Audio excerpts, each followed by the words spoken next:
한국은행의 섬뜩한 경고라. 블랙 먼데이 또 온다. 여러분, 이 말이 사실일까요? 사실일 가능성이 굉장히 높습니다. 지금 한국은행에서 최근 국내 증시 변동성 확대 배경 보고서를 냈습니다. 최근 국내 증시 변동성 확대 배경에 대한 보고서, 이 보고서 안을 들여다보면 대한민국의 주식시장 만만치 않다 이렇게 이야기하고 있습니다. 기본적으로 말입니다. 미국 경제가 둔화되고 중동 지역이 불안하고 또 미국의 IT 기업에 거품이 많이 끼어 있기 때문에 변동성은 앞으로 더 커질 거다 이렇게 이야기하고 있습니다. 만약에 그 변동성이 최악의 쇼크로 다가온다면 지난 8월 5일 쇼크 때처럼 8월 5일 때 지금 여러분 보시다시피 8% 가까이 떨어졌습니다. 그날 하루만 봤을 때는요. 8월 5일 그날 하루만 봤을 때는 8.8% 떨어졌거든요. 8.8%. 글로벌 금융위기 당시에 10.6%가 떨어진 적이 있습니다. 2008년 10월 24일에. 그때 이후 최대 폭락이에요. 이게 블랙 먼데이거든요. 그런데 이런 블랙 먼데이가 앞으로도 또 온다는 이야기, 또 온다. 이게 무서운 경고입니다. 물론 한국은행에서 보고서를 냈기 때문에 그 보고서가 시장에 정확하게 맞는다. 이렇게 이야기하기는 좀 힘들 수도 있을지도 몰라요. 그러나 보고서라는 것은요. 보고서를 쓰는 사람들이 최선을 다해 쓰거든요. 나름대로 자기의 명예가 달려 있고요. 자기의 실력이 달려 있고요. 자기의 모든 것이 달려 있습니다. 이런 사람들이 보고서를 냈다는 것은 그럴 가능성이 있기 때문에 냈다는 뜻이에요. 그래서 우리가 참고할 필요가 있다는 뜻입니다. 그러면 왜 블랙 먼데이가 또 온다 이렇게 이야기를 하느냐. 기본적으로 외국인들이 지금 우리 시장에서 빠지고 있어요. 지금 보시다시피 8월에 장중에만 2조 9,096억 원이 빠져나갔습니다.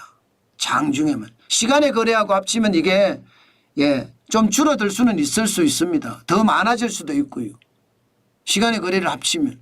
일반적으로 추세적으로는 맞더라고요. 마이너스가 됐는 거. 여러분 보시다시피 지난 11월부터 올 7월까지 9개월 연속 사들였잖아요. 9개월 연속. 9개월 연속 외국인들이 계속 사들였는데 8월에 빠졌다. 이거 8월에 빠졌다. 9월에는 안 빠지겠느냐.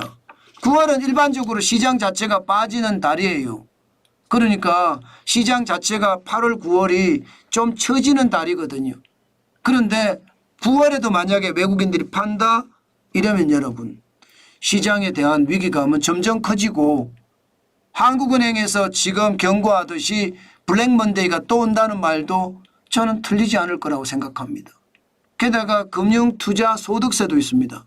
금융투자소득세가 내년 2025년 1월 1일부터 시행이 된다고 합니다. 여야 대표가 만났지만 아무런 성과를 못 냈습니다. 그렇게 생각하면 지금까지 주식에서 돈 많이 벌은 사람들 팔아야 돼요. 팔아야 됩니다. 예를 들어 3억 이상 벌었다. 이러면 여러분 물론 기본공제 5천만 원 빼고 3억 이상 벌었을 때 27.5%의 세금을 내야 됩니다. 3억 이하도 벌어도 마찬가지예요. 기본공제 5천만 원하고 나머지에서 22% 세금을 매깁니다. 괜찮겠습니까? 저는 괜찮다고 생각이 안 들어요. 이것은 어떻게 생각하면 굉장히 충격으로 다가올 수도 있다는 생각까지 저는 하게 됩니다. 그만큼 말입니다. 외국인들 빠져나가는 상태에서 금융투자소득세 때문에 국내 투자자들도 빠져나간다. 이게 한국은행이 말하는 섬뜩한 경고가 아닐까. 저는 그런 생각도 해본다는 뜻입니다. 게다가 미국이 또 어떻게 할 것인가의 문제잖아요. 지금 미국 경제가 좋지 않아요. 침체. 비농업 고용인구가 8월에는 좀 회복을 할 거라고 합니다. 현재까지는 보면요. 왜냐하면 2분기 미국의 경제 성장률이 3%로 높아졌잖아요. 이게 속보치에서는 2.8%였는데 잠정치에는 3%로 높아졌습니다. 그 바람에 경제가 좋다 이거예요. 그래서 8월에는 좀 좋아질 거다 이렇게 예상은 합니다. 그러나 실업률은 4.3% 여전하고요.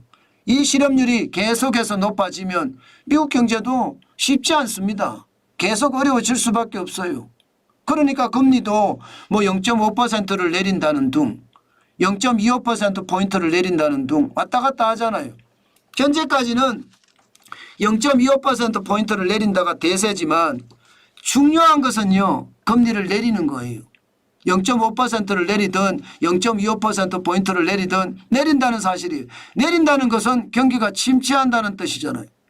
미국 경제가 침체하는데 다른 나라 신흥국이나 그 외 선진국의 경제가 좋아질까요? 대부분 미국에 의지하는 경우가 많은데요. 그러면 미국 경제가 나빠진다는 이야기잖아요. 일반적으로 금리 인하기 하면 경기 침체라고 이야기하는데 그 침체하고 맞물린다 이렇게 생각해도 틀리지 않죠. 지금 그렇게 분위기가 잡히고 있는 겁니다. 그만큼 한국은행이 섬뜩한 경고를 했을 때는 이유가 있는 거죠. 이유 없이 섬뜩한 경고를 하지는 않습니다. 기본적으로 외국인들이 빠지는 데다가 금융투자 소득세 때문에 국내 투자자들도 빠지고요. 핵심은 미국 경제가 침체한다예요. 예, 금리 인하기는 경기 침체니까 연착륙이 되든 경착륙이 되든 침체는 침체다 이거예요. 그러면서 주가는 빠질 수밖에 없다. 그러다가 진짜 큰일이 터지면 블랙먼데이도 올 수 있다. 이런 얘기잖아요. 저는 여러분 반드시 한번 좀 생각해 봐야 된다고 봅니다. 한국은행의 연구 보고서가 다 맞지는 않아요. 그러나 참고는 반드시 해야 된다는 뜻이에요. 제가 이런 내용들은 여러분들도 저와 함께 참고도 하고 공부도 하자는 측면에서 아이템으로 준비해서 여러분들에게 말씀을 드리는 거니까 반드시 참고를 했으면 좋겠다. 이렇게 정리하겠습니다.